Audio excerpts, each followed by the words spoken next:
মৰিগাঁও কালিকাজাৰীত ভয়ংকৰ অগ্নিকাণ্ড সংঘটিত। কালিকাজাৰীৰ ইণ্টাচালিৰ বাসগৃহত সংঘটিত হয় এই অগ্নিকাণ্ডৰ ঘটনা। অগ্নিকাণ্ডত সম্পূৰ্ণৰূপে জ্বলা গ'ল এটা বাসগৃহৰ লগতে বহুতো মূল্যৱান বস্তু বাহিনী।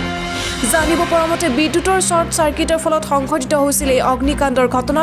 সৰ্বোচ্চ হেৰুৱাই পৰিয়ালৰ লোকে চৰকাৰৰ পৰা অলপ সহায় বিচাৰি কাটৰ আহ্বান জনাইছে। News desk report, Batadrava live.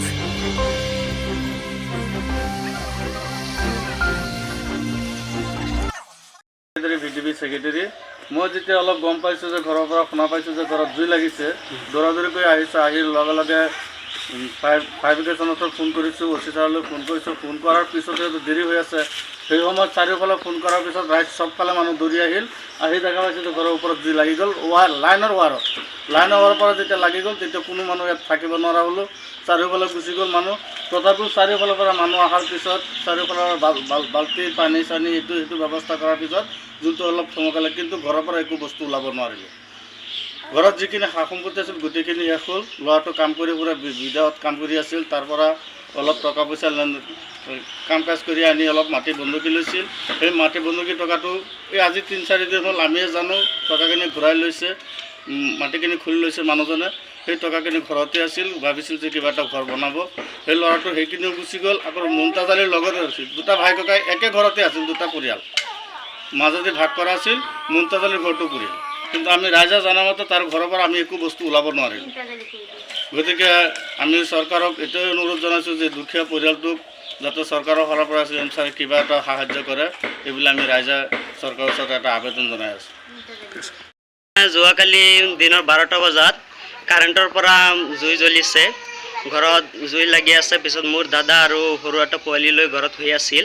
শুই থকাৰ পিছত মানে সিহঁতে গম পোৱা নাই যেন কাৰেণ্টৰ পৰা যেন জুই লাগিছে। মই আহিছোঁ ৰাস্তাত গৈছিলোঁ। ৰাস্তাৰ ফালে এইফালে আহিছোঁ। আহি চাই আছোঁ জুই জ্বলি আছে। পিছত মই দাদাক মাত দিলোঁ যেন দাদা জুই লাগি আছে, জল্দি ঘৰৰ পৰা ওলাই আহা। জল্দি সিহঁতে ঘৰৰ পৰা কোনোমতে জানটো লৈ পিনি ঘৰৰ পৰা ওলাইছে। দুটা পোৱালি আছিল।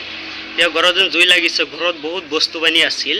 মোৰ দাদাৰ টকা আছিল 2 লাখ টকা, মাটি বন্ধক ৰাখিছিল। এই টকাখিনি ঘূৰাই দিছে। মোৰ দাদা ভাবিছে যেন ঘৰখিনি কৰিব, এতিয়া টকা আনি ঘৰত থৈছে। ভাবিছে যেন সোমবাৰ দিনা পইচা দিব ইটা আনিবলৈ।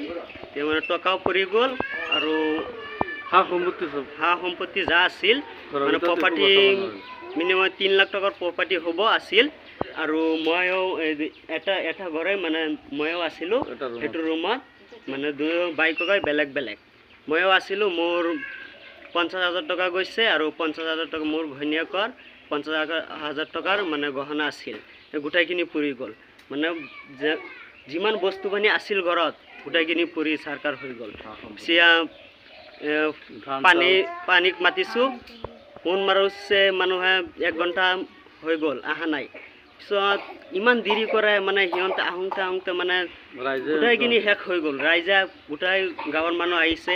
অহাৰ পিছত মানে বাল্টি চুল্টি লৈ পিনি পানী আনি জুইটো নিবালে। পিছত গাড়ী আহি লাষ্টত মানে এইবিলাক কিছুবিলাক আছিল সিহঁতে জুই কিন্তু নিবালে। এই কাৰেণ্টৰ পৰা লাগিছে। এইটো আহ্বান জনাইছোঁ যেন আমাৰ CM ছাৰে কি কৰে, মানে দুখীয়া মানুহ আমি ডেইলি দিন হাজিৰা কৰি খাওঁ, মানে এইটো মই অনুৰোধ জনাইছোঁ যাতে আইনে কিবা এটা সাহায্য কৰে বুলি এইটো মই আশা ৰাখিছোঁ। দক্ষিণ কালিকাজাৰী, নাম মুন্তাচালি।